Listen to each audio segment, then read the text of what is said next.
దైవజనులకు కూడా నా వందనాలు. చుట్టుపక్కలంతా విపరీతమైన వర్షం ఉంది. ఇక్కడ వర్షం లేదు. దేవుడు కార్యం చేస్తున్నాడు. కానీ ఈ దోమల వల్ల మీరు బాగా డిస్టర్బ్ అవుతున్నారని నాకు అర్థమవుతుంది. మరి దేవుడి కార్యం జరుగుతున్నప్పుడు ఏదో ఒక డిస్టర్బ్ ఉంటుంది. చిన్న ప్రార్థన చేసుకుందాం. మహాపరిశుద్ధుడా, ప్రేమ కలిగిన తండ్రి, కృప కలిగిన యేసు ప్రభువా, నిలబడుతున్న నీ దాసుని మరుగు చేయండి తండ్రి. మనుషుల వల్ల ఎవరికి ఏ ప్రయోజనం ఉండదు, కానీ నీ వాక్యమే నన్ను బ్రతికించేది. అది నా బాధల్లో నాకు నెమ్మది ఇచ్చేదని దావీదు భక్తుడు సెలవిస్తున్నాడు. నా తర్వాత దైవజనులు వాక్యం అందించడానికి సిద్ధంగా ఉన్నారు. సాక్ష్యం నేను చెప్తుండగా నన్ను మరుగు చేసి మీరు వాడుకుని మహిమ పొందమని, ఏ డిస్టర్బెన్స్ లేకుండా మీ సహాయం చేయండి ప్రభా. నీ ఆత్మ కార్యం జరిగించమని యేసునామములో ప్రార్థించి మనలో అడిగి వేడుకుంటున్నాను తండ్రి, ఆమేన్.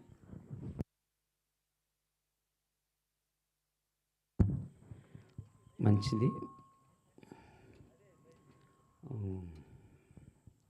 Praise the lord. హల్లెలూయా. ఈ ప్రోగ్రాం లైవ్ వెళ్తుందన్నా? ఓకే. మంచిది. సేవకులందరికీ వందనాలు. పాపం చాలా ఇబ్బంది పడుతున్నారు, అయినా ఏం పర్వాలేదు. మీ అందరికీ మరొకసారి వందనాలు. నా పేరు మారిశెట్టి లక్ష్మణరావు అండి. మాది కొవ్వూరు పక్కనే చిన్న ఆరికరావులు అనే చిన్న కుగ్రామం.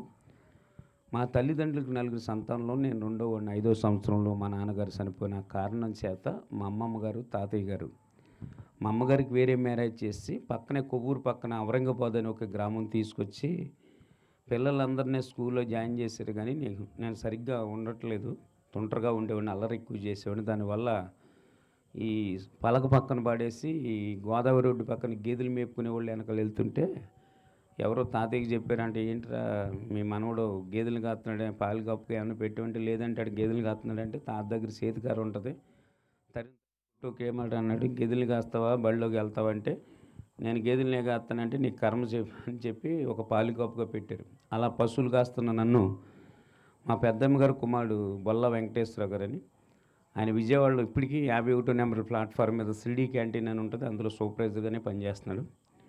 ఆయన వచ్చి, ఒరే నిన్ను బెజవాడ తీసుకెళ్ళి మంచి భవిష్యత్తు చూపిస్తాను, వస్తావా అన్నాడు.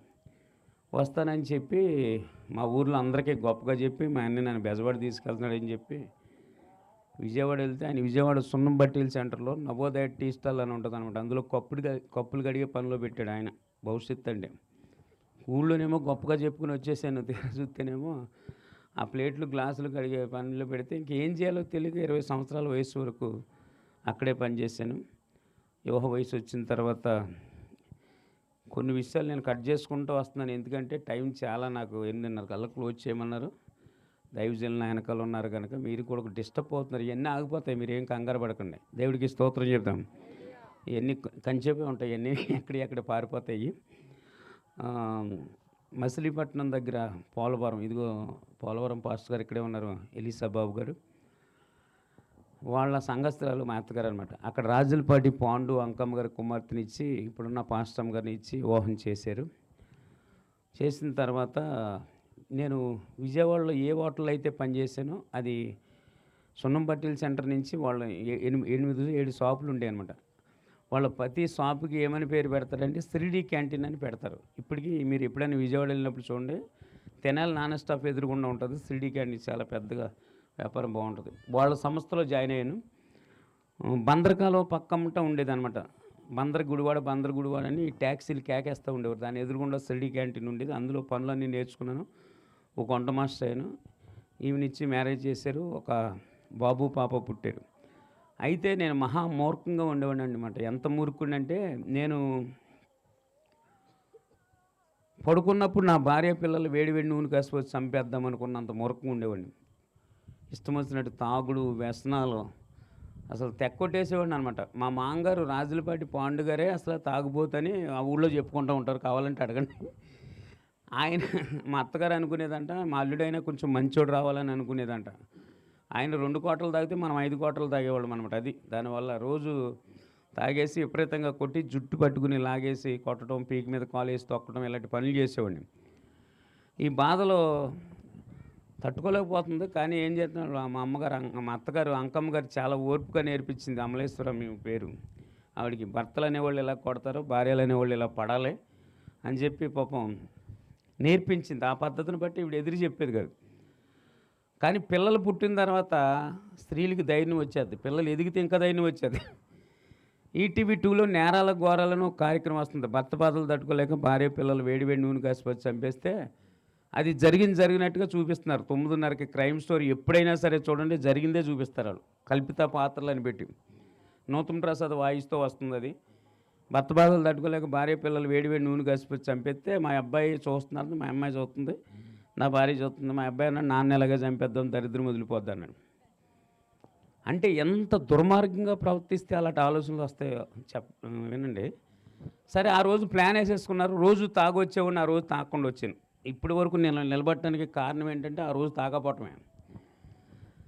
తాగుంటే ఆ రోజు మరి కొట్టేవాడిని, పడుకున్న తర్వాత ఎలాగ నూనె పోసేవాళ్ళు, ఏ గుడ్డలో నోట్లో పెట్టేసి చంపేసేవాళ్ళు. మా అమ్మాయి పరిగెట్టుకొచ్చి ముద్దు పెట్టి, డాడీ రోజు నిన్ను చంపేద్దామని ప్లాన్ చేసుకున్నారు అమ్మ అనే అని చెప్పేసింది. అప్పటి వరకు రాత్రి వాళ్ళ పార్టీలో ఉంది, తెల్లారి జంప్ అయిపోయింది, నా పార్టీకి వచ్చేసింది. చాలామంది ఇలాగే జంప్ అవుతుంటారు పార్టీ.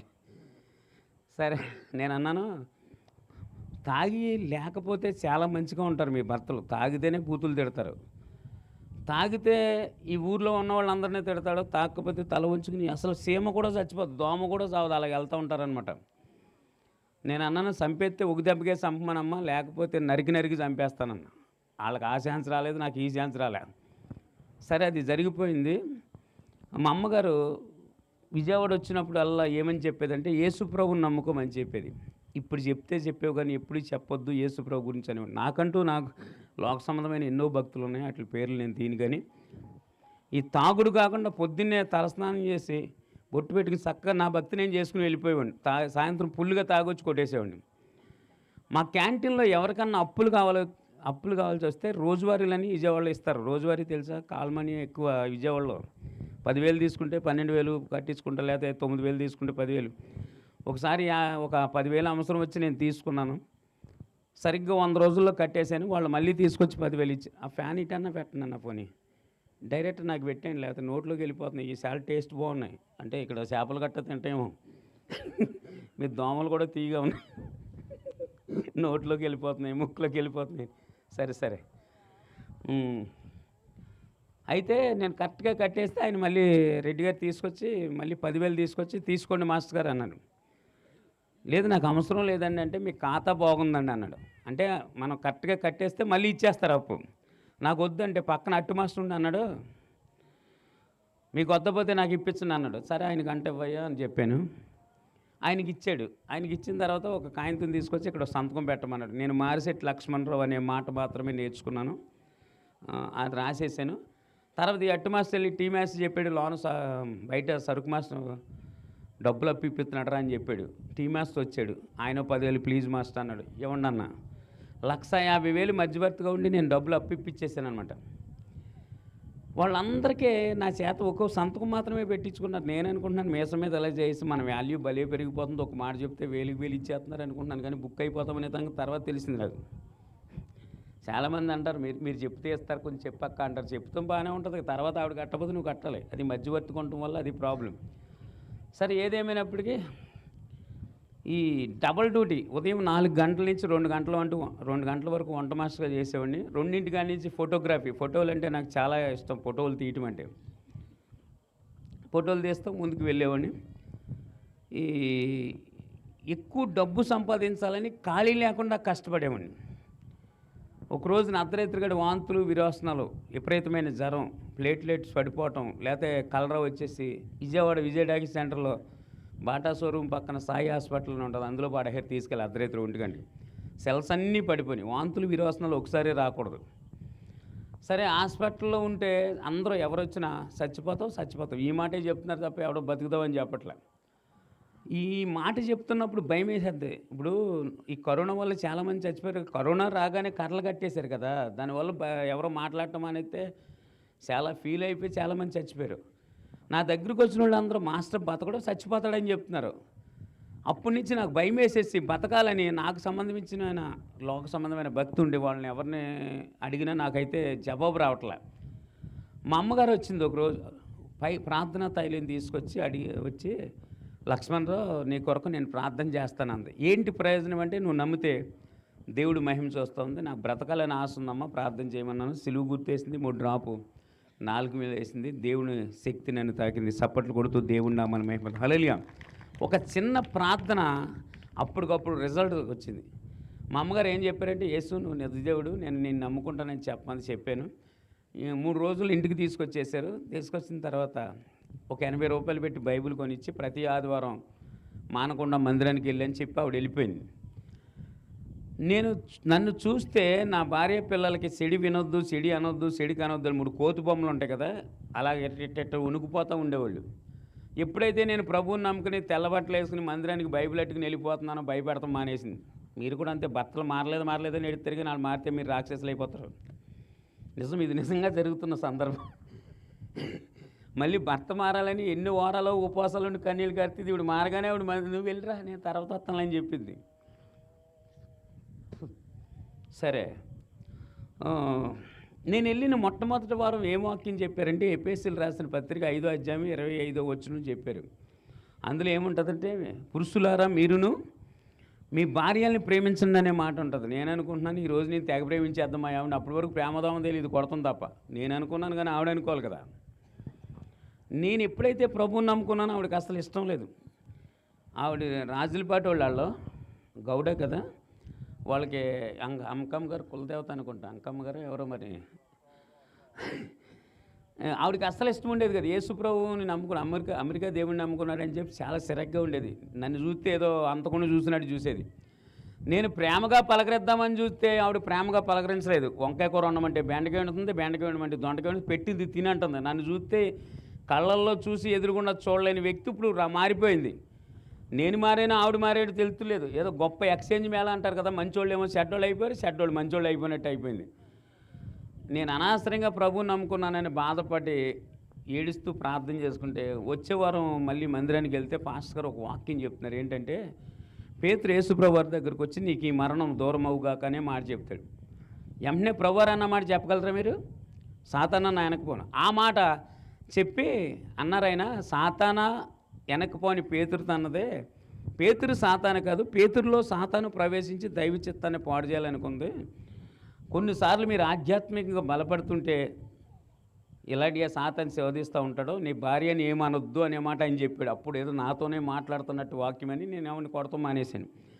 అలాగే ఆధ్యాత్మిక ఎదుగుతున్నావు. మా పాస్టర్ గారు అన్నారు, నువ్వు బాగుంటున్నావు కదా దేవుళ్ళను, బాప్తీసం తీసుకో, నిరీక్షణ అన్నాడు.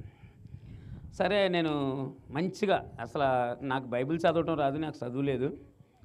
ఒక సిస్టర్ గారు ఉంటే ఆవిడ దగ్గర కూర్చుని 3 అధ్యాయాలు చదివించుకునేవాడిని. డైలీ శ్రద్ధగా పాటలు పాడటం అంటే నాకు నేర్చుకుని పాటలు పాడేవాడిని. సరే, నాకు బాప్తీసం ఇచ్చే రోజుని విజయవాడలో, అది తారీఖు సరిగ్గా గుర్తులేదు, ఇందులో ఉంటుంది. ఆ రోజే ఇంద్ర సినిమా శతదినోత్సవ వేడుకలు వివిఐపి పాస్ వచ్చింది నాకు. చిరంజీవి అంటే మహా పిచ్చి, కొంతమందికి ఉంటుందిలే, నాకు ఇప్పుడు కదమ్మా, ఒకప్పుడు. అలా చూడకండి, మళ్ళీ అలా చూస్తున్నారండి. యేసుప్రభు పిచ్చి అనేసి చిరంజీవి పిచ్చి అంటారు. ఆ రోజే పాస్టర్ గారు అన్నారు, ఈరోజు నీకు నిరీక్షణ బాప్తీసం ఇస్తాం, బట్టలు గట్ట తెచ్చుకుని అన్ని సిద్ధపడి ఉపవాసం ఉండంటే, లేదండి ఇవాళ కుదరదు, మా ఓనర్ గారు వివిఐపి పాసలు 4 ఇచ్చాడు, చిరంజీవి దగ్గరగా ఉండి చూడాలి నేను అని అంటే, ఆయన 1 గంట కూర్చోబెట్టి కౌన్సిలింగ్ ఇచ్చారనమాట. ఏప్రిల్ రాసిన పత్రిక 11వ అధ్యాయం 24 వచ్చిన ఆ వాక్యం చెప్పి, నాన్న మోసే పెద్దవాడైనప్పుడు క్రీస్తు విషయమైన ఎంత గొప్ప భాగ్యమని ఎంచుకున్నాడు. ఒక రాజుగా అవకాశం ఉంటే ఎన్నుకోలేదు, ఈ లోక సంబంధమైన విడిచిపెట్టి క్రీస్తుని వెంబడించి అది నీకు శోధన అని చెప్పారు. సరే, బాప్తీసం తీసుకున్నాను. నా దురదృష్టం ఏంటి, 1 నెల రోజులు అయింది. విజయవాడలో ఈ బందర్ కాలువ, ఏలూరు కాలువ, రవేష్ కాలువ అని 3 కాలువలు ఉంటాయి. ఈ కాలువల పక్కన ఉన్న ఇళ్ళన్నీ క్లీన్ అండ్ గ్రీన్ అని మొత్తం ఇల్లులన్నీ తీసేశారు. మాకు 1 టౌన్ వెళ్తానికి ఫ్లైఓవర్ పిచ్చి కట్టే దగ్గర మాకు ఇల్లు ఉండేది, సొంత ఇల్లు, అది నేను కొనుక్కున్నాను. ఆ ఇల్లు కూడా తీసేశారు. 1 నెల రోజులు రక్షణ పొందిన 1 నెల రోజులు జీవనోపాధిని కోల్పోయాం, నివాసం కోల్పోయాం. నాకు బైబిల్ చదివే సిస్టర్ గారి దగ్గరికి వెళ్ళి, మీరు ప్రభువుని నమ్ముకున్నారు, నేను ప్రభువుని నమ్ముకున్నాను, నాకు మాత్రం ఇన్ని ఇబ్బందులు ఎందుకు వస్తున్నాయంటే, అప్పుడు సామెతల గ్రంథం 24వ అధ్యాయం 10వ వచనం, యోబు గ్రంథం 34:10 చెప్పింది, శ్రమ దినమున కుంగినియాళ్ళ శాతకానుడు అవుతామని, విజ్ఞానం గల మనుషులారా నా మాట ఆలకించండి, దేవుడు అన్యాయం చేయటం. అసలు ఈ చెప్పి ప్రార్థన చేసింది. దేవుడు మహాకృప ఏంటంటే, డాక్టర్ అంబేద్కర్ ఆవాజ్ వాంబే పథకం అని అప్పుడే వాంబే స్కీమ్ కొత్తగా వచ్చిందని ఒక ఇల్లు కట్టి ఇచ్చారు. చప్పట్లు కొడుతూ దేవుడి నామం. హల్లెలూయా. ఒక్క రూపాయి ఖర్చు పెట్టలే. సిమెంట్ నేను కొనలే, ఇసుక నేను కొనలే. ఇల్లు కట్టేసి G49 అని ఇంటి నెంబర్ పట్టా చేతికి ఇచ్చారు. నిజంగా ప్రభువుని నమ్ముకున్నందుకు ఇదో మేలు జరిగిందని అక్కడ మా పాస్టర్ గారిని తీసుకెళ్ళి ప్రార్థన చేయించుకుని ఇంట్లోకి వెళ్ళిపోయాం. అయితే ఈ హోటల్ తీసేశారు కదా, మానేసాం కదా, ఆర్థికంగా ఇబ్బంది పడతాం మొదలెట్టాం. పిల్లలు ఆకలి నేడుస్తున్నారు. అదే సమయంలో మా అత్తగారికి కాలు చేయి పడిపోయింది. ఇంకో ఈ దైవజనులు ఎలీసాబాబు గారు ప్రార్థన ద్వారా ఆవిడకి పరిపూర్ణమైన స్వస్థత వస్తే తీసుకొచ్చి గవర్నమెంట్ హాస్పిటల్లో, విజయవాడ హాస్పిటల్లో జాయిన్ చేశారు. ఆవిడ భారం కూడా నా మీదే పడింది. పడితే నాకు బాగా నచ్చిన వాక్యం ఏంటంటే, నిన్ను ప్రేమించిన వారిని నువ్వు ప్రేమిస్తే ఏం ఫలితం పొందేవి, ఇతరులు అది చేస్తున్నారు కదా అనే మాట. ఈవిడికి ఏం చేసినా నాకు తిరిగి చేయలేదని తెలిసి ఆవిడ్ని ఆ టైంలోనే శారదీశాను. దేవుళ్ళు ఆధ్యాత్మిక ఎదుగుతున్నాను. ఈ పిల్లలకి ఆకలి ఏడుస్తున్నారు, అన్నం పెట్టమని. అన్నం పెట్టలేని స్థితి. నా భార్యకి ఎందుకు ప్రభు నమ్ముకుందంటే, మా అత్తగారు దేవుడు బాగు చేశాడు కనుక నా మిసెస్ కూడా ప్రభు అంటే ఇష్టపడింది. గదిలోకి తీసుకెళ్ళి నేను నా భార్య ఇద్దరు పిల్లలు ప్రార్థన చేస్తున్నా, ప్రభువా తినటానికి కూడా భోజనం లేదు, ఆహారం కావాలని. ఆమెన్ అనేలోపు ఒక ఆవిడ 2 పార్సల్ మీల్స్ తీసుకొచ్చింది. సప్పట్లు కొడుతూ దేవుని నామని మహింపడతాం. హల్లెలూయా. ఆవిడ పైడమ్మ గారు ఒక్కరోజే కాదు, నెల రోజులు డైలీ తెచ్చింది.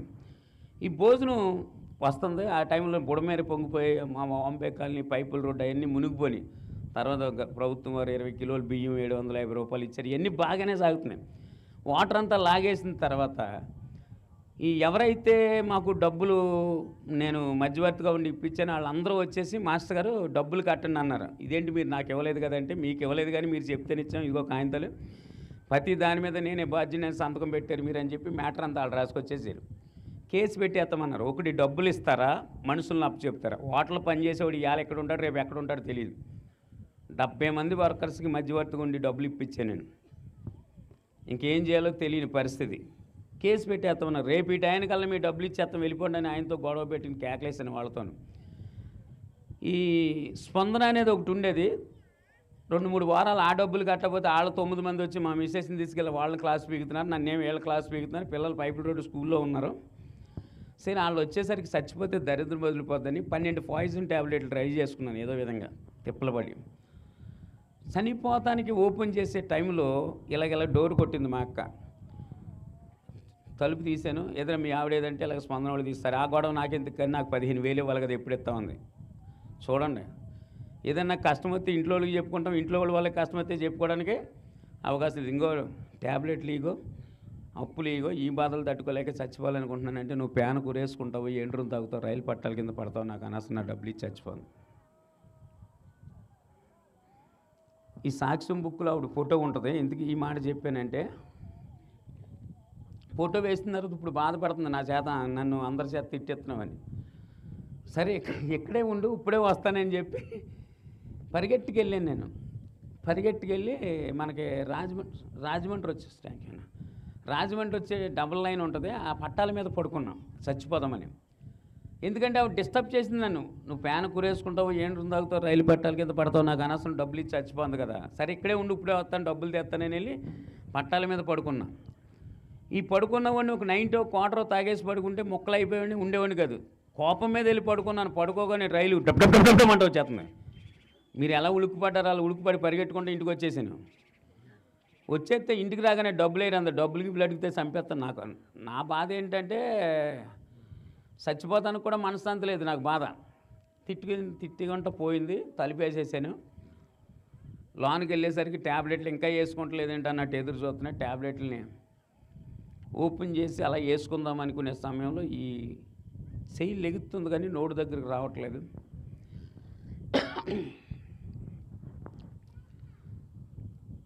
ఒక్క నిమిషం ఆలోచిస్తూ ఉన్నాను. అంతకుముందు రోజు ఒక ఫ్రెండ్ మహేష్ అని ఉన్నాడు, ఆయన దగ్గరికి వెళ్ళి, బ్రదర్ నాకు చాలా ఇబ్బందులు ఉన్నాయి, మీరు ఏదన్నా 1,50,000 అప్పు ఇప్పిస్తే నేను బతుకున్న కాలం నీకు కట్టుకుంటానంటే, సర్లే ఇప్పిస్తాను కానీ నువ్వు పట్టుకున్న బైబిల్ విడిచిపెట్టి రావాలన్నారు. బైబిల్ విడిచిపెట్టి చెత్త సలహాలు చెప్పొద్దన్న. ఆయన ఏమన్నాడంటే, వాళ్ళ ఆవిడ వచ్చి అందే సలహాలు చెప్పడానికి పని చేయనప్పుడు డబ్బులు ఇస్తానికి ఎందుకు పని చేస్తావు, వెళ్ళి ప్రార్థన చేసుకుని మీ యేసుబాబుని అడుక్కోండి అంత. ఆ మాట అప్పుడు గుర్తొచ్చింది. మా అమ్మ ఎలా ప్రార్థన చేస్తుందో నాకు తెలుసు. కన్నీటితో మోకాలు వేసి చేతులు ఆకాశం వైపెత్తి, ప్రభా మీరు 1,50,000 నాకు ఇప్పిస్తే బ్రతుకున్నంతకాలం నీ సేవ చేస్తానని కన్నీటితో ప్రార్థన చేస్తున్నాను. బైబిల్లో కీర్తన గ్రంథం 50 అధ్యాయం 15 ఒక మాట ఉంటుంది, ఆపత్కాలం నీవు నన్ను గూర్చి మొరపెట్టు. ఇర్మియా 33:3 కూడా ఉంటుంది, నీవు నాకు మొరపెట్టు నీకు. నిజంగా దేవుడికి మొరపెడితే జవాబు ఖచ్చితంగా ఇస్తాడు. స్తోత్రం చెప్తాం, హల్లెలూయా. మనం మొరపెట్టాం, ఊరంతా తిరిగేసి లాస్ట్ దేవుడి దగ్గరికి వస్తాం, కానీ ఫస్ట్లో మొరపెట్టాం. సరే, విషయం ఏంటంటే ప్రార్థన చేసుకున్నాను, ఆమె అన్నాను. ట్యాబ్లెట్లు ఇలా పట్టుకుని ఇలా నోటి దగ్గరికి అంటే వెళ్తలే. ఒక నిమిషం అలా పైగా చూస్తున్నాను, సిలువాకారంగా కనపడుతుంది. నేను ఒక్కడే ఉన్నాను. నాకేదో శ్రమలు తక్కువ ఉన్నట్టు మనసులో అనుకుంటుంటే నాకు ఒక స్వరం వినపడుతుంది, నా కృప నీకు చాలని. చప్పట్లు కొడుతూ దేవుడి నామని మేము ఆ టైంలో కూడా దేవుడికి అప్పచెప్తే ఆయన వచ్చేస్తాడు అంతే.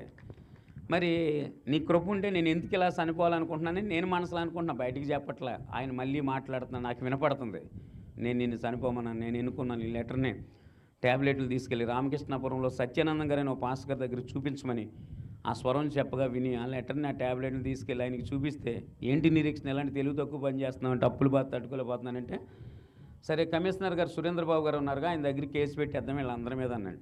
నాకు ఎవరి మీద కేసు పెడతాం ఇష్టం లేదని. మరి ఏం చేస్తావయ్యా అన్నాడు. అది మీరు చెప్పండి అన్న. ప్రార్థన చేసి ఆయన అన్నారు, గవర్నమెంట్ వారు ఉచితంగా ఇల్లు ఇచ్చారు కదా, అమ్మేసుకుని అప్పు తీర్చుకుని మీ ఊరు వెళ్ళిపోయినాను.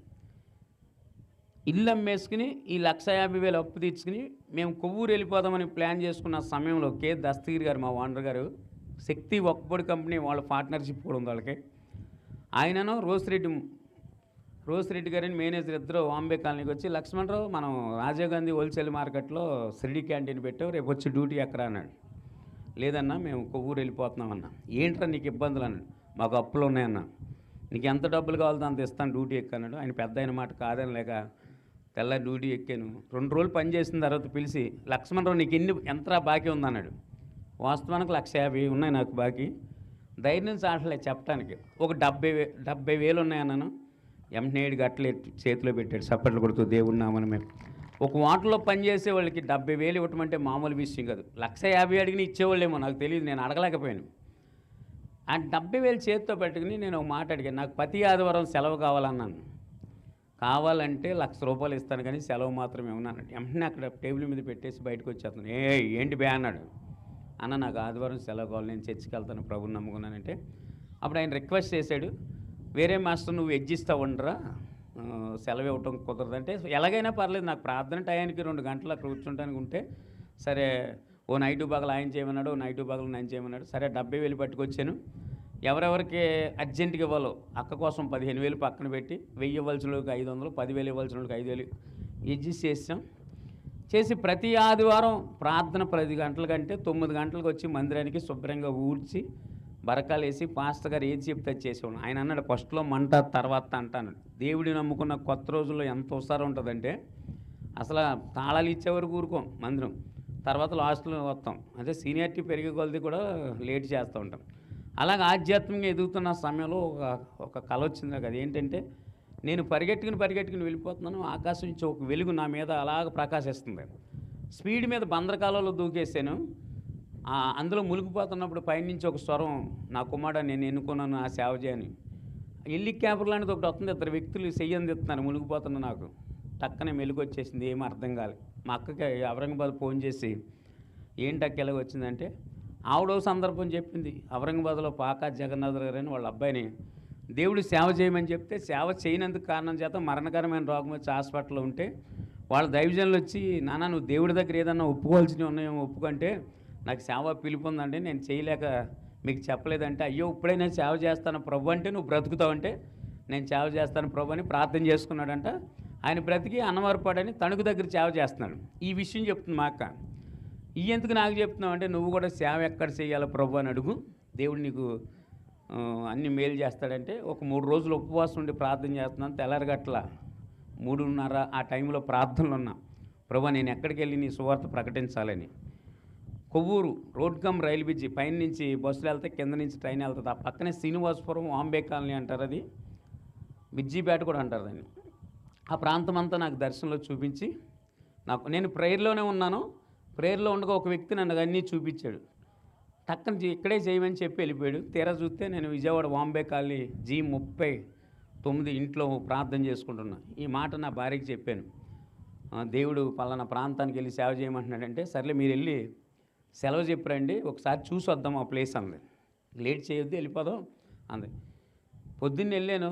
రెహమాన్ భయ్యని క్యాషియర్ ఉంటాడు, భయ్య నేను సెలవు తీసుకుంటానంటే లోన మాస్టర్ ఉంటాడు, చెప్పి వెళ్ళి భయ్య మరి సాయంత్రానికి వచ్చేస్తామంటే వచ్చేస్తాను. సరే సెలవు పెట్టి పొద్దున్నే రత్నశాలకి 9 అక్కడ దిగాము. ఆ ప్రాంతం అంతా చూసి అక్కకి 15,000 ఇవ్వాలి, ఇచ్చేసి మళ్ళీ వెంటనే మేము అదే రత్నశాలకి తిరిగి రావాలి. ఈలోపు నేనంటే గిట్టన వాళ్ళు ఏం చెప్పారంటే, రాత్రి లక్ష్మణరావు మీరు ఇచ్చిన 70,000 పట్టుకుని ఇల్లు అమ్ముకుని పారిపోయి వెళ్ళిపోయాడని చెప్పి మా ఓనర్ గారికి లేనిపోని పుల్ల పెట్టేశాడు. ఆయన ఫోన్ చేసి అన్న, నువ్వు సాయంత్రానికి విజయవాడ వస్తే 2 కాళ్ళు ఉంటాయి, లేకపోతే 2 కాళ్ళు తీసేస్తాను, పోలీస్ స్టేషన్లోకి 20,000 నాయి కాదని కొట్టానంటే మక్కలు ఎరగొట్టేస్తారని చెప్పి బెదిరించేయాడు బాగా. నేను ఫోన్ పెట్టేసి అన్నాను, దక్షిణ గారి దగ్గరికి వెళ్తే ఇప్పుడు చంపేస్తాను ఆయన, నేను విజయవాడ రాను, నువ్వు విజయవాడ వెళ్ళి ఇల్లు అమ్మేసి అప్పు తీర్చేయి అన్నాను. సర్లే అందే. సరే ఆమె విజయవాడ వస్తానికి ఇంకా బయలుదేరి సిద్ధంగా ఉండగా వైజాగ్ నుంచి నాకు ఒక ఫోన్ వస్తుంది. నేను రామకృష్ణ గారు అని ఒక చౌదరి గారు, అక్కడ నా ఫ్రెండ్ వీరాస్వామి మాస్టర్ టీ మాస్టర్గా పనిచేస్తున్నాడు. ఆయన అన్నాడు, నేను విజయవాడలో మంచి మాస్టర్ ఎవరైనా ఉంటే చెప్పండి, కావాల్సినంత అడ్వాన్స్ ఇస్తామంటే అప్పటికి 6 నెలల మట్టి ఫోన్ చేస్తున్నాడు ఆయన. ఆ రోజు కూడా ఫోన్ చేశాడు, మాస్టర్ మీకు ఎంత డబ్బు కావాలో అంత ఇస్తాను నేను, రండి అన్నాడు. నాకు అవసరం డబ్బు. సరే ఆవిడేమో రత్నాచలకి ఇటు విజయవాడ వస్తే నేను జన్మభూమి ఎక్కి అటు వెళ్ళాను వైజాగ్. ఆయన కలిశాను, డ్యూటీ ఇచ్చాడు, ఎక్కాను. ఒక్క 2 నెలలు పని చేశానండి. ఆయనకి పని బాగా నచ్చింది. పని బాగా నచ్చి, మాస్టర్ నీ ఏటీఎం కార్డు ఇచ్చి నీకు ఎంత కావాలో అంత డ్రా చేసుకొని నీ ఫ్యామిలీ మొత్తం వైజాగ్లో ఉండాలి అని చెప్పారు. నాకు డబ్బు అవసరం కనుక ఆ కార్డు తీసుకొచ్చాను. 15,000 రూపాయలు క్యాష్ కూడా ఇచ్చాడు చేతి. విజయవాడ వచ్చి ఇల్లు అమ్మేసుకుని నేను, నా భార్య, మా అత్తగారు మాతో పాటే ఉండేది, పిల్లల్ని తీసుకుని వైజాగ్ వెళ్ళిపోయాం. ఆయన దస్తగిరి గారు అప్పు మొత్తం కట్టేసి వెళ్ళిపోతే మధ్యలో కొవ్వూరులో, అదే మా ఊరు అమరంగాబాద్ అనే ప్రాంతం ఉంది, అక్కడికి వెళ్ళి మధ్యాహ్నం భోజనం చేసి బయలుదేరుతుంటే మట్ట అక్కమ్మ గారు అని ఒక ఆవిడ పరిశుద్ధాత్మ నిండుకుంది. ఆవిడ దేవుడిని నమ్ముకుంది. మా గౌడలో ఆవిడే ఫస్ట్ అక్కడ నమ్ముకుంది. ఆవిడ ఆత్మ పొందుకుని దేవుడు నిన్ను సేవ చేయమని చెప్తే వంట పని పెంట పని వెళ్తున్నావు, వెళ్ళొద్దు అంది. అసలు ఆవిడ నేను చెప్పలేదు అక్కడ ఎవరికైనా నాకు సేవ పిలుపు ఉందని. కానీ ఆవిడతో దేవుడు మా ఆవిడలో మాట్లాడుతున్నాను. నా ఇష్టం, నాకు ఇష్టం వచ్చిన గడికి వెళ్తాను, నువ్వెవరు చెప్పడానికి అని చెప్పి చాలా సీరియస్ అయిపోయాను. పాపం బతిమాలింది, మాట వినలే. అయితే వెళ్ళిపోయిన తర్వాత ఆసిలిమెట్లో ఒక అద్దెలు తీసుకుని రామనగర్లో పిల్లల స్కూల్లో జాయిన్ చేసి ద్వారకానగర్ బస్ స్టేషన్లో పనిలో జాయిన్ అయిపోయాను. ఒకరోజు కుటుంబ ప్రార్థన చేసుకుంటున్నాం. మా అత్తగారు మా దగ్గరే ఉండేది. ఆవిడ బిగ్గరగా కేకలేసి, మీరు ఇక్కడ ఉండొద్దు, దేవుడి సేవకి వెళ్ళిపోండి అని చెప్పి అక్కడే కూలిపోయింది. చాలా సీరియస్ అయిపోయింది. కేజీహెచ్ హాస్పిటల్కి తీసుకెళ్తే తెల్లారి చనిపోయింది. మా అత్తగారు మా దగ్గర వైజాగ్లో చనిపోయింది. చనిపోయే ముందు నా భార్య చేతిలో చేసుకుని మీరు దేవుడి సేవ చేయండి అని చెప్పింది. అక్కమ్మగారు చెప్పారు, అంకమ్మగారు చెప్పారు దేవుడి పని చేయమని, వినలా. ఆ సమాధి కార్యక్రమం అక్కడ ఉన్న మోసెస్ పాస్టర్ గారు చేశారు. ఆవిడ ప్రభువుని నమ్ముకుంది. సరే జరిగిన విషయం ఏంటంటే, ఒక 2-3 రోజులు సెలవు పెట్టాను. మా ఓనర్ గారు అన్నారు, నేను 8:30కు ముగిచ్చేస్తాను, నాకు ఇచ్చిన టైం గుర్తుంది దగ్గర, మీరేం టెన్షన్ పడొద్దు, నేను లైన్లోనే ఉన్నాను. దేవుడికి స్తోత్రం చెప్పండి. అప్పుడప్పుడు అలా యాడ్ చేస్తూ ఉంటాం, లేకపోతే బ్యాడ్ అవుతూ ఉంటాం. సరే మా ఓనర్ గారు కవర్ చేసి, నువ్వు పని బాగా చేస్తున్నావని కార్డు ఇస్తే నా కార్డులో 50,000 వాడేసావు, నా అప్పు నాకు తీర్చేసే అన్నాడు. అప్పుడు నా భార్య క్యాషియర్గా, నేను వంట మాస్టర్గా డ్యూటీలో జాయిన్ అయిపోయాం. 1 సంవత్సరం పనిచేసామండి. మేము వెళ్ళినప్పుడు ద్వారకానగర్ బస్ స్టేషన్లో శివరామ ఫాస్ట్ ఫుడ్ అని కైలాసగిరి వెళ్తానికి బస్సు పెడతారు, దాని ఎదురుగుండా ఉండేది. 5,000 అమ్మే వాటిలో సంవత్సరంలో రోజుకు 30,000 అమ్ముతుంది. సప్పట్లు కొడుతూ దేవుడి నామ మహిమ. హల్లెలూయా. నేను ఏసేపు గురించి చదువుతున్నప్పుడు నిజంగా దేవుడిని నమ్ముకున్న పిల్లలు ఎక్కడుంటే అక్కడ ఆశీర్వాదం అని నాకు అనిపిస్తూ ఉంటుంది. సరే డెంగ్యూ ఫీవర్ వచ్చింది, ప్లేట్లెట్స్ పడిపోయి నన్ను హాస్పిటల్లో తీసుకెళ్ళి జాయిన్ చేశారు. 2-3 రోజులు సెలవులు పెట్టాను. మా ఓనర్ గారు కవర్ చేసి నా ఫ్రెండ్ వీరస్వామి మాస్టర్తో, లక్ష్మణరావు డబ్బులు ఇచ్చేమను, నా డబ్బులు నాకు ఇచ్చేసి మానేమని అన్నాడు. ఇదేంటి మాస్టర్, నేను ఏ పరిస్థితిలో ఉన్నాను, ప్లేట్లెట్స్ పడి సాగు బతుకులున్నా, అవన్నీ నాకు చెప్పొద్దు అన్నాడు ఆయన. డబ్బులు ఇచ్చామన్నాడు. ఆ రాత్రి ఏడుస్తూ ప్రార్థన చేసుకున్నా కన్నీటితో, ప్రభు ఏంటి తండ్రి ఈ పరిస్థితి. ఆ రాత్రి ఒక దర్శనం చూపిస్తున్నాడు ప్రభు. గోదావరి ఫుల్గా వచ్చింది. ఇప్పుడు ఎలాగుందో గోదావరి అలాగుందో ఫుల్గా. మధ్యలో నేను ఒక్కడనే కొట్టుకెళ్ళిపోతున్నాను. యేసయ్యని బిగ్గరగా కేకేస్తే టక్కని చేయి పట్టుకుని నీటి మీద నిలబెట్టి, అనేక మంది నశించిపోతున్నారు నా గురించి ప్రకటించన్నాడు. చప్పట్లు కొడుతూ దేవుడి నామమున హల్లెలూయా. ఆయన నాకున్న దర్శనాన్ని గుర్తు చేశాడు. ఈ మాట డిశ్చార్జ్ అయిన తర్వాత మా ఓనర్ గారి దగ్గరికి వెళ్ళి, అయ్యా నాకు సేవ పిలుపు ఉంది, నేను దేవుడి సేవకి వెళ్ళిపోతానంటే, నువ్వు సేవకి వెళ్తే నాకెందుకు, దేనికి వెళ్తే నాకెందుకు, నా డబ్బులు నాకు ఇచ్చాలని. డబ్బులు ఇవ్వలేని పక్షంగా డ్యూటీ చేయవలసి వచ్చింది. 2 సంవత్సరాలు అయిపోయింది. నేను వెళ్ళినప్పుడు 5,000 అమ్మేదే హోటలు. ఒక 5 కిలోలు మైసూర్ బజ్జీ చేసేవాడిని. ఈ 2 సంవత్సరాల్లో రోజుకి 50,000 కౌంటర్ వస్తుంది. నా భార్య క్యాషియర్. మైసూర్ బజ్జీకి రోజుకి 50 కిలోలు బజ్జీ వేసేవాడిని నేను. ఒక 30 కిలోలు ఎంతో గారేసేవాడిని. మైసూర్ బజ్జీ ఇలా ఇలా ఇలా ఇలా వేసేస్తున్నాను. రౌండ్ బాల్స్ లాగా ఉంటాయి. నేను అన్నా నా భార్యతో, నా వల్ల ఈ ఓనర్ గారు ఎంత గొప్పోడయ్యాడన్న. ఆవిడ అందే, నువ్వు మరీ అంత విర్రవి ఎక్కువ బజ్జీ అతనికి పని చేయకుండా పోతావంది. సామెతల గ్రంథం 16:5 వచ్చిన ఒకసారి నన్ను మంచి లేనన్నా సరే వాటర్ బాటిల్. సామెతలు 16:5 ఒకసారి చదవండి. చాలామంది టాలెంట్ని బట్టి విర్రవీగుతూ ఉంటారు. గర్వహృదయులందరూ యెహోవాకి వేరు, వారు నిశ్చయముగా శిక్షణ నొందెదరు. మనం దేన్ని బట్టి అది చేస్తున్నాం? బలాన్ని బట్ట, బలగాన్ని బట్ట, అందాన్ని బట్ట, ఐశ్వర్యాన్ని బట్ట. కొంతమంది అంటారు, నేను ఉండబట్టి ఈ మందిరం ఎలాగ ఉంది, లేకపోతే నేను అన్నావంటే నువ్వు ఉండవు, మందిరం అక్కడే ఉంటుంది. కొంతమంది అంటారు, నేను ఉండబట్టి ఓనర్ గారు. నేను నువ్వు కాదు, దేవుడు ఉండబట్టి. స్తోత్రం చెప్పండి గట్టిగా. 16:5 చదవండి ఒకసారి. ఉంచాను ఇక్కడ.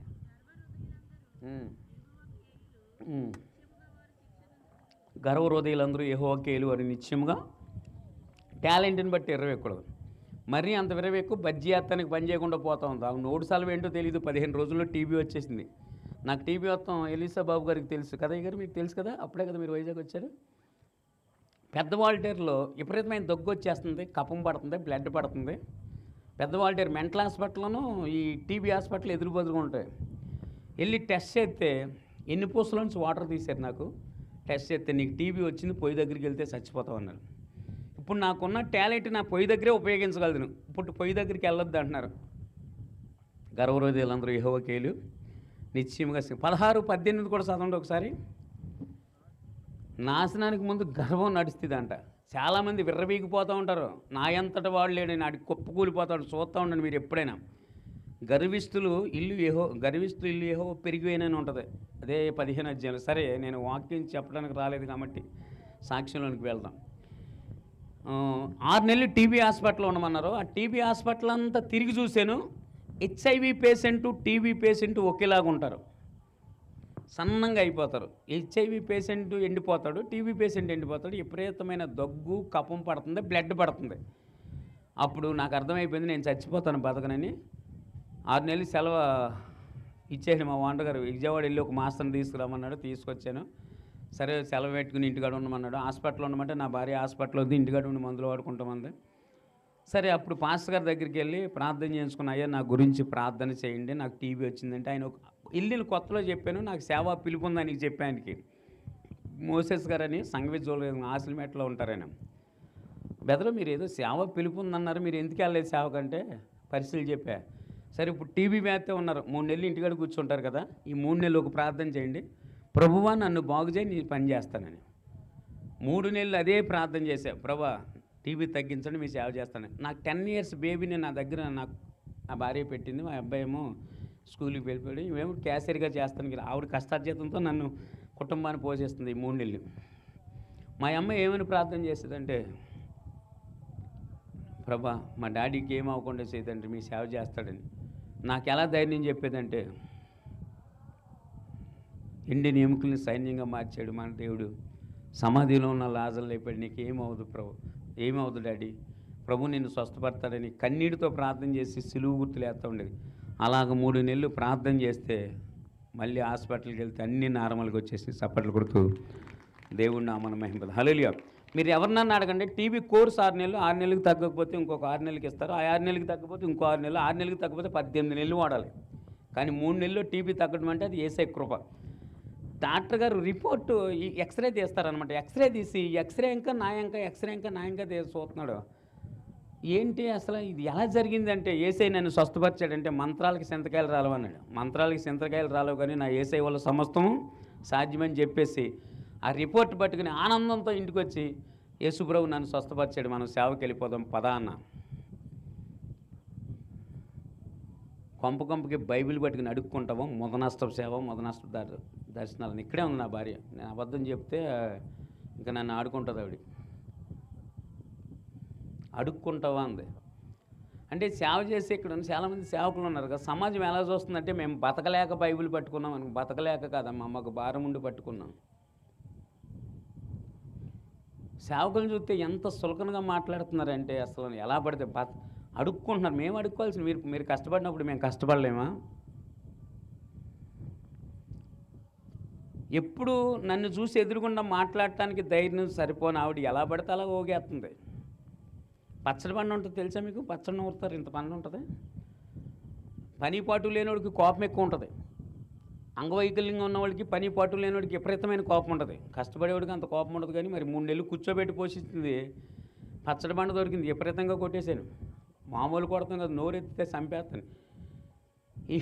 ఈలోపు తలపాగలు కొట్టేద్దామని ఈ పైకి ఎత్తేసరికి అది పడితే 2 చెక్కలు అయిపోయింది తల.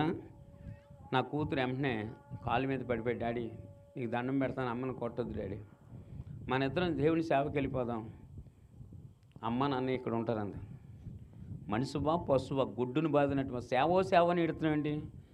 ఓనర్ గారికి 50,000 ఇవ్వాలిగా, కట్టేశారని నేను వచ్చేస్తాను సేవకని. టీబీ తగ్గింది కానీ నీరసం తగ్గలే. ఇక నేను పని కూడా చేయలేను, పొయ్యి దగ్గరికి వెళ్ళి పని చేయలేను. ఇంకో సంవత్సరం పట్టిద్ది నేను కోలుకుంటాను. ఓనర్ గారికి 50,000 కట్టాలంటే చాలా కష్టం అనమాట పరిస్థితి. కట్టలేని పరిస్థితి. పిల్ల రెక్క పట్టుకుని సేవకి వెళ్తే ఈ అమ్మాయికి పెళ్ళి అలా చేస్తూ ఉంది. బైబిల్లో ఒక మాట ఉంటుంది, మత్తయి సువార్త 10:30, నాకంటే తల్లినైనను తండ్రినైనా నాకు చెల్లినైనా ప్రేమించేవాడు నాకు పాత్రుడు కాదు. పిల్లని అడ్డం పెట్టింది సేవకి. నేను అన్నాను, మళ్ళీ సేవకి వెళ్తాననే మాట చెప్తే నీ చెప్పించుకోటాను. బైబిల్ని చించేసి కాలుతో తొక్కేసిన ఒక దుర్మార్గుని, ఏంటో ఏసే కృప కానీ అసలు ఉండవలసిన వ్యక్తిని కాదు నేను. నువ్వు స్థిరత్వం లేని మూర్ఖుడు అయిపోయింది. 15 రోజులు జరిగిన తర్వాత మా అమ్మాయికి అర్ధరాత్రిగా 1 గంటకి విపరీతమైన జ్వరం వచ్చేసింది. ఎంత జ్వరం అంటే తట్టుకోలేనంత జ్వరం, కంట్రోల్ అవ్వట్లే. ఈ కచీవులు తడిపేస్తున్నా, టవలు తడిపి వేస్తున్నా అవట్లే. సరే, సీతమ్మపేట అని ఉంటుంది రామా టాకీస్ దగ్గర, దాని ఎదురుగుండా ప్రేమ హాస్పిటల్ అని ఉంటుంది. హాస్పిటల్ తీసుకెళ్దామంటే 200 లేదు ఫీజు కడతానికి. ఎందుకంటే 3 నెలలు పని చేయలేదు. ఆవిడ జీతం ఏ రోజుకి ఆ రోజు సరిపోతుంది. ఫోన్ చేసి మా ఓనర్ గారికి చెప్పి ఏమన్నా ఒక 5,000 ఏమన్నా అడుగుదామన్నా ఫోన్లో బ్యాలెన్స్ లేదు, 3 నెలలు పని లేక. పాస్టర్ గారికి చెప్పుకుందామన్నా అవకాశం లేదు, ఆయనది దూరం. 108 ఫ్రీ కాల్ అనమాట, దానికి ఫోన్ చేశాను. వచ్చారు. ఏంటంటే ఇలా మా అమ్మాయికి జ్వరం అండి. జ్వరానికి కూడా 108 కావాలంటే సరే, నాకు టీబీ పేషెంట్ అండి నా పరిస్థితి. సరే, ఏ హాస్పిటల్ తీసుకెళ్ళాలంటే కేజీహెచ్ హాస్పిటల్ తీసుకెళ్ళిన తర్వాత బెడ్ మీద పడుకోబెట్టి ఒక ఇంజెక్షన్ చేశారు. వెంటనే కాలు చేయి పడిపోయి మూత వంకర వచ్చి కళ్ళు స్టక్ అయిపోయి మా అమ్మాయికి, బాగున్న అమ్మాయికి ఐసీలో తీసుకెళ్ళిపోయారు. బాగున్న అమ్మాయినే కదా మేము తీసుకొచ్చాము, ఎలాగేంటి జరిగిందంటే మాకు తెలియదు, మీరు వెళ్ళండి బయటకు అని చెప్పి పంపించేశారు. నేను నా భార్య తలలు గోళ్ళకేసి బాదుకున్నాం. ఇది 2008 మే నెల 2వ తారీఖు హాస్పిటల్లో జాయిన్ చేసాం. 6వ తారీఖు వరకు రోగం ఏంటో కూడా డాక్టర్లు కూడా అర్థం కాలేదు. మా ఓనర్ గారు మోసెస్ పాస్టర్ గారు వచ్చి డాక్టర్ గారితో మాట్లాడి, మేము బయటికి వెళ్ళి తీసుకెళ్ళి వైద్యం చేసుకుంటాం, పంపించేయండి అన్నారు. మేము పేషెంట్ని పంపించాం, మీరే ఈ ఎంఆర్ఐ స్కానింగ్ రాసాము, చేయించుకు రమ్మంటే బయట అప్పుడే కలెక్టర్ ఆఫీస్ ఎదురుగుండా చైతన్య మెడికల్ సెంటర్లో చేయించారు. ఈ అమ్మాయికి మెదడు వాపు వచ్చింది, బ్రతికిన అంగవైకల్యంగా ఉంటుంది తప్ప ఆరోగ్యంగా ఉండదని చెప్పారు. బాగున్న అమ్మాయి, తిరుగుతున్న అమ్మాయి. సరే, ఏదో 5 ఇంజక్షన్ల కోర్సు రాశారు, పర్లేదు ఏమవుతుంది, ఈ కోర్సు పూర్తయ్యేసరికి బాగుంటుంది అన్నారు. పిల్లని కోమలోకి వెళ్ళిపోగానే ఈ ముక్కంతో ఒక పైప్ పెట్టి ట్యాబ్లెట్లు పొడి చేసి గరాటాలో పోస్తున్నారనమాట. సరే, నా భార్య అందుకు కొంచెం అన్నం తినంటే వారం రోజులు బట్టి మీరు సరిగ్గా భోజనం అంటే పిల్ల జాయిన్ చేసిన కాడి నుంచి 6వ తారీఖు వరకు కూడా భోజనం కూడా సరిగ్గా చేయట్లేదు. ఎందుకంటే నా పాప అంటే నాకు చాలా ఇష్టం. ఆడపిల్లలు తండ్రిని చాలా ఇష్టపడతారు, ఏంటో నాకు తెలియదు. కానీ నేను ఎంత మూర్ఖుడైనా సరే, ఎంత నా భార్యని కొట్టేసినా సరే నన్ను గట్టిగా పట్టుకుని పడుకునేది. మా డాడీ నా ఇష్టమే ఇక ఎందుకనేది. అలాంటి కుమార్తె సావు బతుకుల్లో ఉంటే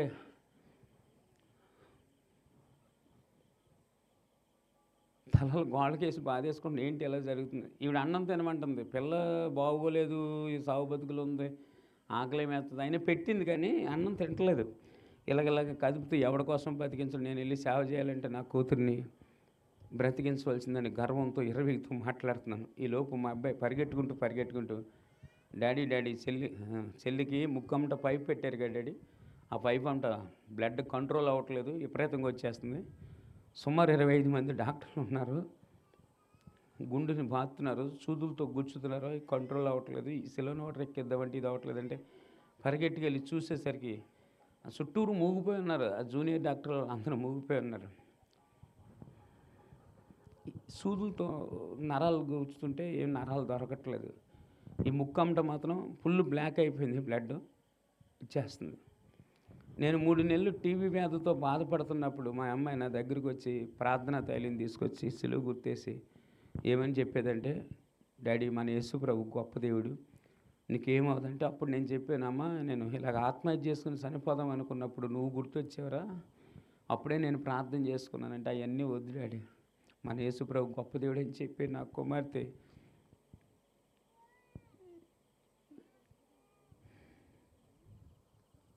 గుండులు టపా టపా టపా బాతున్నారు. డాక్టర్ ఏ బెడ్ కోసం అయితే నా భార్య సేవకు వద్దని చెప్పింది ఒకేసారి చచ్చిపోయింది.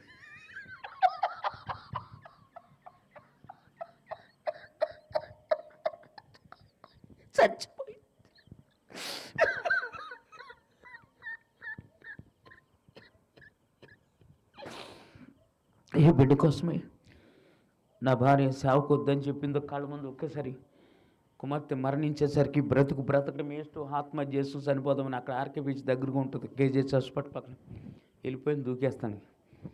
అక్కడ ఉన్న వీరస్వామి మాస్టర్ గారు అక్కడ చాలామంది వచ్చేసి ఏదో నీకు ఏదో సేవ పిలుపు ఉందంట కదా, సేవ చేయొచ్చు కదా, సేవ చేయకపోతే మనుషుల్ని దేవుడు చంపేస్తాడు, యేసు ప్రభు పేరెత్తారంటే మర్యాద ఉండదని చెప్పాను. ఎలాగోలా లాక్కొచ్చారు. ఆ సమాధి కార్యక్రమం కూడా మోసేస్ పాస్టర్ గారు చేశారు. మేము వైజాగ్ 5 వెళ్ళాము, 2 సమాధి చేసాం మున్సిపల్ ఆఫీస్ పక్క ఉంటా. మీకు ఎలీసా బాబు గారు ఉన్నారు కదా ఇక్కడ పాస్టర్ గారు, ఆయనకి మొత్తం తెలుసు ఆయనకి. ఇక ఆ సంఘస్థులు 5-6 వరకు ఉన్నారు. ఆ సమాధి కార్యక్రమం అయిపోయిన తర్వాత నేను నా భార్య నా కొడుకు ముగ్గురు ఒకళ్ళని పట్టుకుని ఒకళ్ళు ఏడుస్తున్నాం. మనం కూడా చచ్చిపోతాం ఎందుకు, ఇంకా 2 చంపుకున్నాం ఇక్కడ ఈ వైజాగ్ వచ్చని. వీటిని అలాగే ఏడితే అలాగే కూర్చొని ఏడిసిన. వైజాగ్లో ఎవరో మాకు చుట్టాలు లేరు కదా, సంఘస్థులు కానీ చూపున్నారు, వెళ్ళిపోయారు. ఏడుతా అలాగే ఉన్నాం, పండుకుంటుపోయారు. ఒక 5 నిమిషాల్లో నిద్ర పట్టింది. ఒక స్వరం వినపడుతుంది, నీకు ఇంకా కుమారుడు ఉన్న సంగతి నువ్వు మర్చిపోతున్నావు, నా సేవ చేయని. గుండె జల్లు మనిపోయింది ఆ మాట వినగానే. నా భార్య తనని మన సేవకి వెళ్ళిపోదామన్నా. అసలు యేసు ప్రభు దేవుడే కదా, దేవుడైతే మన కూతుర్ని ఎందుకు చంపేస్తాడు, యేసు ప్రభు పేరే ఎత్తుతాను. మా అబ్బాయి హేతువాదులాగా మారిపోయాడు. సరే, అది 6వ తారీఖు పాప మరణించింది, 10వ తారీఖు పాస్టర్ గారు ఆదరణ కూడిక ఏర్పాటు చేశారు. అది అయిపోయిన తర్వాత మేము ఓనర్ గారి దగ్గరికి వెళ్ళి, సార్ మేము కొవ్వూరు వెళ్ళిపోతాం సార్ అన్న. 2 చేతులు జోడించి నాకు ₹1 వద్దు, మీరు దేవుడి సేవ చేసుకోమన్నారు. చప్పట్లు కొడుతూ దేవుడి నామాల మహిమలు, హల్లెలూయా. అప్పుడు బైబిల్ పట్టుకుని కొవ్వూరు వచ్చాము మేము. మేలు జరిగి కాదు, నా సాక్ష్యం బుక్ పేరు ఏంటంటే బాధపడితే కానీ బాధపడలేదు. వచ్చి కొవ్వూరు వచ్చి 250 అద్దెలు తీసుకుని ఎస్కే మార్క్ గారు అని ఒక పాస్ గారు దగ్గర ఒక 6 నెలలు పరిచయం చేశాను. ఇంటింటికి వెళ్ళి యేసు ప్రభువు నమ్ముకోండి అంటే, మీకు ఏమన్నా అమెరికా నుంచి డబ్బులు వస్తాయా, ఫారెన్ నుంచి డబ్బులు? సాధారణంగా మా సేవకులను చూస్తే అందరికీ ఏమనిపిస్తుంది అంటే, డబ్బుల కోసం డబ్బుల కోసం కాదమ్మా, సువార్త చేయవలసిన భారం మా మీద ఉండి చేస్తున్నాం. ఇక్కడ ఉన్న సేవకులందరూ దేవుడు పిలుపు ద్వారా, దేవుడి ఉద్దేశం ద్వారా వచ్చిన వాళ్ళు తప్ప, మీ పాస్టర్ గారు సైతం బతకలేక వచ్చిన వాళ్ళు అయితే కాదు. సేవకులను ఏ మాట పడితే ఆ మాట దయతో అనొద్దు, మీకు దండం పెట్టి చెప్తున్నాను. సేవకులు ఏ గ్రామంలో అడుగు పెడితే ఆ గ్రామం దీవించబడద్దు అంతే. చప్పట్లు కొడుతూ దేవుడి నామాన్ని పెట్టి వారు మీ కొరకు కన్నీళ్ళు కారుస్తారండి. మీ ఇంట్లో వాళ్ళు కూడా మీ గురించి పట్టించుకోరు. మీకు ఏది బాగోకపోయినా ముందు ఎవరికి వస్తుంది, పోను మాకు వస్తుంది. నిజంగా మోకాలు వేసి కన్నీళ్ళు కట్టి చేరుతున్నాం. ఎవరికి ఏ టెన్షన్ ఉన్నా మాకే టెన్షన్. మీ కుటుంబమే మీకు టెన్షన్ అంటే, మీరు 100 కుటుంబాలు ఉంటే 100 కుటుంబాల గురించి టెన్షన్ ఉండేది మా సేవకులకే. అలాంటి సేవకులు వద్దు అని అనద్దు, ఇలాంటి సేవకులు మాకు కావాలని ప్రార్థన చేయాలి. స్తోత్రం చెప్దాం.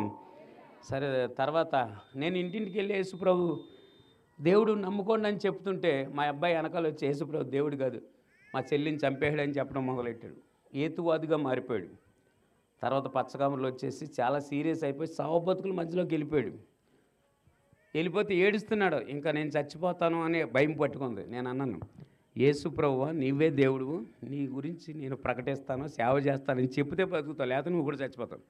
నువ్వు చచ్చిపోనా నేను సేవ మాత్రం విడిచిపెట్టినాను. ఇదే ప్రార్థన చేశాను. అద్భుతమైన రీతిలో నా కుమారుడు ఏమని ప్రభువా నన్ను బ్రతికించు, నీ సేవ చేస్తానని ప్రార్థన చేశాడు. అద్భుతమైన రీతిలో దేవుడు స్వస్థపరిచాడు. హల్లెలూయా. తర్వాత కేరళ 4 సంవత్సరాలు కొట్టాయంలో మా అయ్యగారు వాళ్ళ జక్కీ పాల్ గారు, జేమ్స్ గారు, ఈయన వీళ్ళంతా 4 సంవత్సరాలు కేరళలో ట్రైనింగ్ అయ్యారు. తర్వాత అక్కడ అయిపోయిన తర్వాత ఉత్తరాఖండ్లో రాణికేత్ అనే ప్రాంతం 2 సంవత్సరాలు సువార్త పరిచర్య చేసి వచ్చిన తర్వాత నేను ఒక పాస్టర్ గారి దగ్గర పరిచర్య చేస్తున్నప్పుడు ఏడుస్తా కూర్చున్నాను. ఒక సిస్టర్ గారు, భారతమ్మ గారు అని సౌదరీస్ అనమాట, వారు వచ్చి, ఎందుకు బ్రదర్ మీరు అలాగే ఏడుస్తున్నారంటే, 10 సంవత్సరాల కుమార్తె చనిపోతే ఏడవరా అన్న. దినకరన్ గారికి 18 సంవత్సరాల కుమార్తె చనిపోయింది.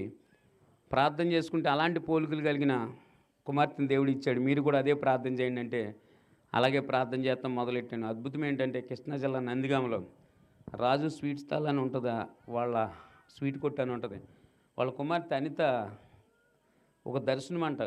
ఏంటంటే ఇద్దరు కలిసి నాగలు మోస్తున్నారంట. నా పక్కన ఎవరున్నారో నాగల పొలం దున్నుతున్నారంట. ఎవరున్నారని ఇలా చూస్తే మా అబ్బాయి అంట. మా అబ్బాయి ఎలా తెలిసి అంటే ఇప్పుడు 6 వేసున్న పొట్టే ఉండేది, అప్పుడు 3 ఉండేది. ఇజ్గే ఫ్రాన్సిస్ గారు ఒకసారి విజయవాడ మీటింగ్కి వస్తే నేను ఆ సేవకులందరికీ బుక్స్ సేవకులకు మాత్రం ప్రీకిస్తుంటాను. ఈ బుక్ వాళ్ళ నాన్న వచ్చి పట్టుకెళ్ళి ఇంటికాడ అలా పెట్టాడు. ఆ నైట్ కల వచ్చింది. ఆ కలలో పక్కన కాడి మోస్తున్న ఆయన ఎవరంటే మా అబ్బాయి. స్తోత్రం చెబుదాం. దేవుడు అన్నాడంటే ఈ అబ్బాయిని నువ్వు పెళ్లి చేసుకోవాలని. అప్పుడు జేమ్స్ గారికి ఫోన్ చేసి ఇలాగ వెళ్ళాలి అడిగారంటే, సరే నన్ను నేను మా పాస్టర్ గారు మా అన్నయ్య వెళ్తే, అద్భుతం ఏంటంటే చనిపోయిన నా కుమార్తె ఎలాగుంటుందో సేమ్ అదే పోలుకులుతుంది. చప్పట్లు కొడుతూ దేవుడు నా మహిమ పెద్ద హల్లెలూయా. ఆ అమ్మాయిని ఇచ్చి మ్యారేజ్ చేయడం జరిగింది. తర్వాత ఒక పాప పుట్టింది. తర్వాత ఒక బాబు పుట్టాడు. మహాకృపల బాబు ఉత్తరాఖండ్లో 2 సంవత్సరాలు సువార్త అయిపోయిన తర్వాత ధవళేశ్వరం దగ్గర ఒడ్ర కాలనీ అని అక్కడ సేవ చేస్తున్నాడు. నదురుబాద్ అనే ప్రాంతంలో కూడా చేస్తున్నాడు. దేవుడు మహాకృపలో ఇప్పటి వరకు ఒక 2500 ప్లేసుల వరకు ఇలా సాక్ష్యం చెప్పుకుంటాను. 53 మంది చచ్చిపోతానికి సిద్ధపడిన వాళ్ళు ఈ సాక్ష్యం ద్వారా బ్రతికేరని వాళ్ళు చెప్పిన సాక్ష్యాన్ని బట్టి యేసయ్యకి మహిమ కలుగు. హల్లెలూయా. ప్యాన్కి ఉరేసుకుందామని 2 ప్యాన్లకి భార్య భర్తలు తాళ్ళు కట్టుకుంటే టీవీలో అది జొన్నాడని రావులపాలెం దగ్గర ఒక టీవీలో వస్తుంది.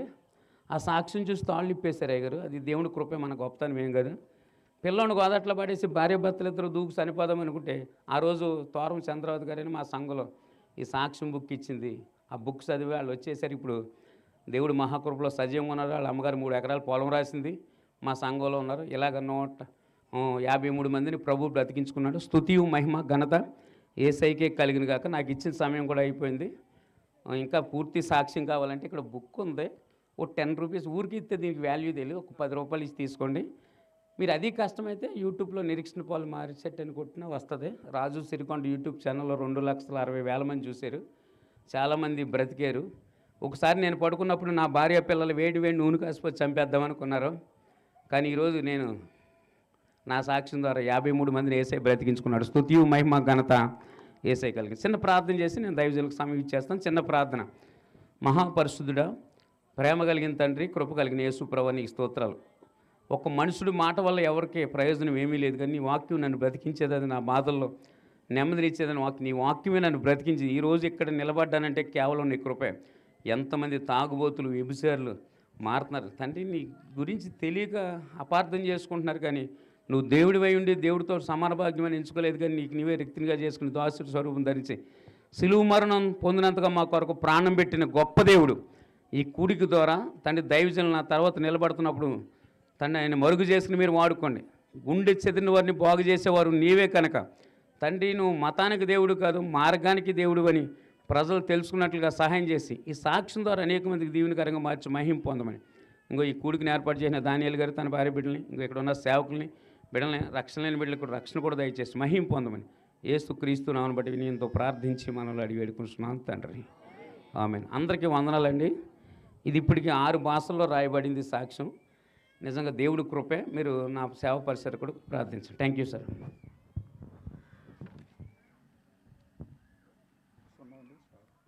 కావాలంటే ఎవరికైనా. మరి చక్కటి సాక్ష్యము వినిపించిన నిరీక్షణ పాల్ గారికి నాకు వందనాలు.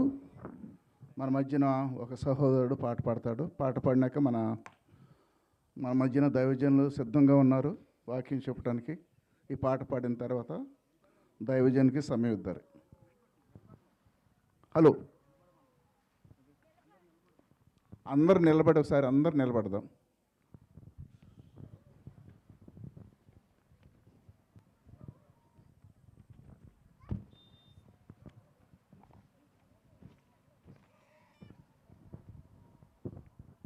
దేవునికి మహిమ కలుగునుగాక.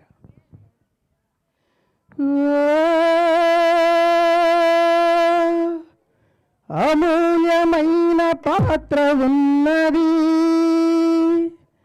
అందులోనే జీవజలపు ఊట ఉన్నది.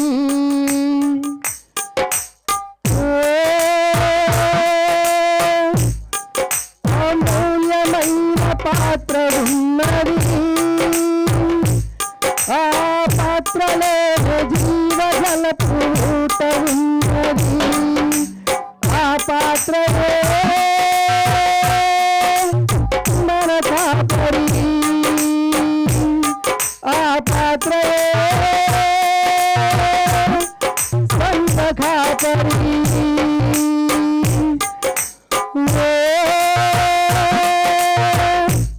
అమూల్యమైన పాత్ర ఉన్నది, ఆ పాత్రలో జీవజలపు ఊట ఉన్నది.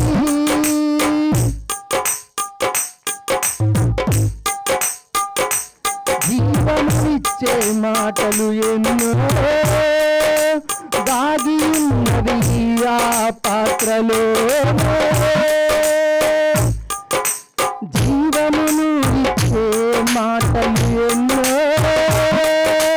దాగి ఉన్నది ఆ పాత్రలో. ఆకలను తీర్చే ధాన్యము నిండి ఉన్నది ఆ పాత్రలోనే. నింపినాడు దేవుడు సమృద్ధిగా, పంచుతున్నాడు విస్తారముగా. నింపుతున్నాడు దేవుడు సమృద్ధిగా,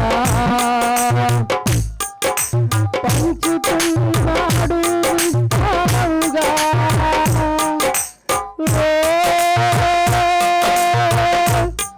అమూల్యమైన పాత్ర ఉన్నది, అందులో జీవజలపు ఊట ఉన్నది. ఆ పాత్రయే మన కాపరి, ఆ పాత్రయే సంత కాపరి. దాహమును తీర్చే ఊటవలే నిత్యము పారచుండెను జీవవాక్యము.